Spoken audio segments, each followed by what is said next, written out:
प्रकार से लड़की को मारा जा रहा है, पीड़िता को मारा जा रहा है, ये तमाम चीज़ें साफ कर रहा है कि कहीं ना कहीं उसके साथ अत्याचार। हाँ देखिए, बिल्कुल अत्याचार तो बिल्कुल हुआ है और कहीं ना कहीं चूँकि जो जिस तरह से पीड़िता जो है वो सीसीटीवी दिखा रही है, साफ तौर पर उसमें दिख रहा है कि 4-5 जो महिला हैं वो एक महिला को पीट रही है, वो भी उनको किसी तरह का डर नहीं है। कहीं ना कहीं ये भी अलीशा खातून जो है वो किसी की बेटी है, तो और बीच सड़क पर इसको इस तरह से पीटना, मतलब कि उनको कहीं ना कहीं डर नहीं है। यही कारण है कि लोग जो है वो कानून से डर नहीं रहे हैं। हालांकि वो लड़की ने अभी पुलिस का दरवाज़ा खटखटाया है, महिला थाना पहुंची है और मामले को दर्ज कर लिया गया है और जो पुलिस अनुसंधान होता है वो किया जा रहा है।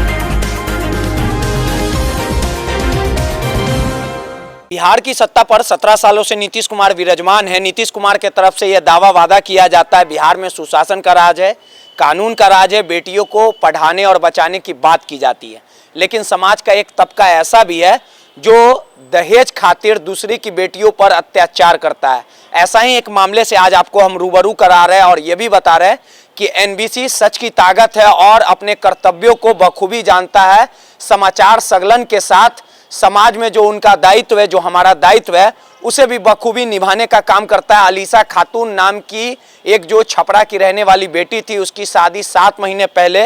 वसीम शेख भागलपुर का जो रहने वाला था उससे हुआ था और शादी के बाद से ही लगातार जो खातून है, जो छपरा की बेटी है, उस पर अत्याचार किया जा रहा था। लगातार वसीम शेख, उसकी माँ और 5 बहनों के द्वारा लगातार दहेज के खातिर, दहेज लोभियों के खातिर पिटाई की जा रही थी और इस पूरे मामले को लेकर लगातार उस अलीशा खातून पर लगातार अत्याचार हो रहा था और इस पूरे मामले को लेके उसे बंधक बनाया जाता था, भूखे रखे जाता था। और जो वसीम शेख नामक उसका जो पति था, वो शादी के 2 महीने के बाद अपना सऊदीया चला गया और जिस प्रकार से जो खातून है, जो छपरा की बेटी है, उसके साथ हर एक जुल्म किया जा रहा था सिर्फ दहेज खातिर। इस पूरे मामले को लेके जो अलीशा खातून है उससे हमारी बात हुई। इन्होंने बताया कि शादी के समय 5 लाख रुपए, बाइक के पैसे और अन्य सामान दहेज में दिए गए थे। अलीशा खातून के माता पिता नहीं है और कहीं ना कहीं उसके अन्य परिवार के लोगों ने काफ़ी रकम कर्ज लेकर अपनी बेटी का शादी इस आस में किया था कि बेटी अच्छे से परवरिश होगा। लेकिन कहते हैं ना कि समाज और दहेज लोभियों की भेंट कहीं ना कहीं बेटी चढ़ रही थी और इस पूरे मामले को लेके अलीशा खातून एनबीसी से संपर्क साधती है और उसके बाद एनबीसी की टीम लगातार उस बच्ची को मुक्त कराने के लिए, जो बंधक लगातार कई दिनों से भूखे प्यासे रखा गया था ससुराल वालों के तरफ से, उसको लेके जो एडीजी हैं उसको सूचना दिया गया और एडीजी के आदेश के बाद पुलिस को सूचना दी गई और पुलिस ने जो है तमाम वो जो अलीशा खातून जो बच्ची है उसको कहीं ना कहीं मुक्त कराया। उसके बाद उसे पटना लाया गया और पटना में जो महिला थाना है उसकी तमाम जो आगे की कानूनी प्रक्रिया है वो महिला थाने को दी गई है और अलीशा खातून को जब तक न्याय नहीं मिल जाता, हमारी जो मुहिम रहेगी, एनबीसी की जो मुहिम रहेगी वो लगातार जारी रहेगी। हमारे साथ चंदन तिवारी हैं, लगातार क्राइम के खबरों को कवर भी करते हैं और उनका एक लंबा अनुभव भी रहा है। आखिर ये क्या कुछ पूरा मामला है और एनबीसी ने जो काम किया है वो कहीं ना कहीं कह सकते हैं कि अपने कर्तव्यों को निभाने का काम किया है। पूरा घटनाक्रम है और भागलपुर से लेके एडीजी को सूचना देने से तमाम चीज़ों को लेके अब तक जो घटना जो हुई और पूरा जो मामला है कहाँ तक पहुँचा है। चंदन, जो पूरा मामला है, पूरा मामला क्या है और अभी तक स्थितियाँ अलीशा खातून को न्याय दिलाने के लिए कहाँ तक गई है और क्या कुछ पूरा घटनाक्रम हुआ? जी देखिए, बिल्कुल ये मामला कल रात का है जब एनबीसी के जो संस्थापक हैं उनके मोबाइल पर फ़ोन किया गया था और जैसे ही फ़ोन आया उन्होंने पटना के कई बड़े अधिकारी को फ़ोन लगाया। उसके बाद जो भागलपुर के डीआईजी हैं, एसपी हैं, तमाम लोगों को उन्होंने फ़ोन लगाया था। उसके बाद कई लोगों ने, हालांकि रात की वजह से उन्होंने फ़ोन भी नहीं उठाया। उसके बाद उन्होंने एडीजी मुख्यालय को फ़ोन लगाया। उसके बाद एडीजी मुख्यालय ने तुरंत एक्शन लेते हुए जो भागलपुर के पदाधिकारी थे उनको फ़ोन किया गया और लड़की जो बंधक बनाई गई थी, जो पीड़िता, उनको छुड़ाया गया है। और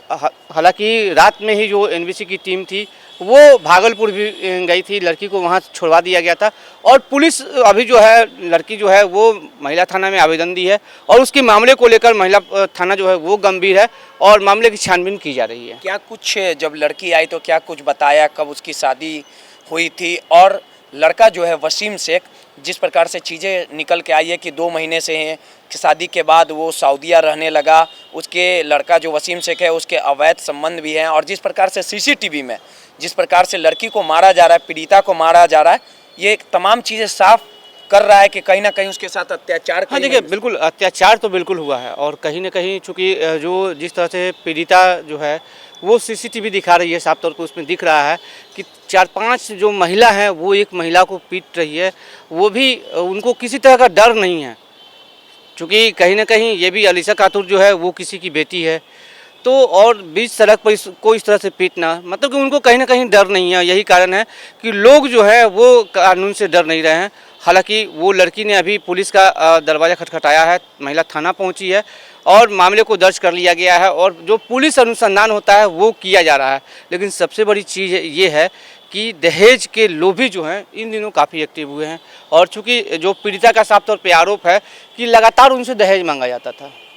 और हालांकि वो लड़की इतना तक बोली कि मैं कमा कर दूंगी, उन्होंने 20,000 दिया भी अपने परिवार को, लेकिन दहेज के जो लोभी हैं वो और पैसे की डिमांड कर रहे थे, और यही कारण है कि लड़कियों को बराबर जो है मारपीट किया जाता था। मामले का जो आवेदन है जिसमें ये तमाम चीज़ें जो अंकित है कि 5 लाख रुपया दहेज के समय बाइक का पैसा दिया गया, अन्य सामान दिया गया, उसके बावजूद भी पैसे की डिमांड की गई, कमा के पैसा दे रहा था, तो कहीं ना कहीं नहीं लगता है कि बेटियों पर अत्याचार बढ़ा और ऐसे लोगों पर सख्त कार्रवाई करने की ज़रूरत है। और महिला थाना की जो थाना प्रभारी है सहचरी जी, वो किस प्रकार से इस मामले को गंभीरता से ली है? जी देखिए, बिल्कुल जो दहेज का मामला है उस पर पुलिस आए दिन कार्रवाई करती भी है, और हालांकि ये मामला आया है तो महिला थाना प्रभारी जो है उन्होंने मामले को तुरंत आवेदन को ले लिया है, और सबसे पहले चूँकि होता है महिला थाना में सबसे पहले नोटिस दिया जाता है, काउंसलिंग होती है,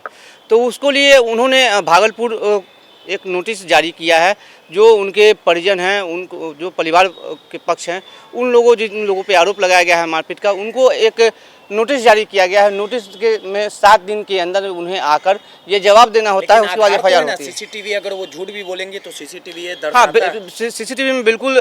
दिख रहा है मारपीट करते हुए, पुलिस ने भी देखा और पुलिस ने एक्शन लेते हुए इस पे कार्रवाई कर रही है। सीधे तौर पे तमाम चीज़ों को अवगत करा रहे थे चंदन, और जो पूरा मामला है वो भागलपुर से जुड़ा हुआ है। भागलपुर में अगर एनबीसी की टीम ने वरीय अधिकारियों को जानकारी नहीं देता और एडीजी के तरफ से अगर तत्परता नहीं दिखाई जाती तो कहीं ना कहीं एक बड़ी घटना घट सकती थी। और इस पूरे मामले को लेकर पीड़िता ने पटना के महिला थाने में आवेदन दिया है। सीधे तौर पे पटना महिला थाना प्रभारी ने कहा है कि मामले की निष्पक्ष जांच होगी और जो भी दोषी लोग रहेंगे उन पर कार्रवाई की जाएगी। लेकिन सबसे बड़ा सवाल उठता है कि आज भी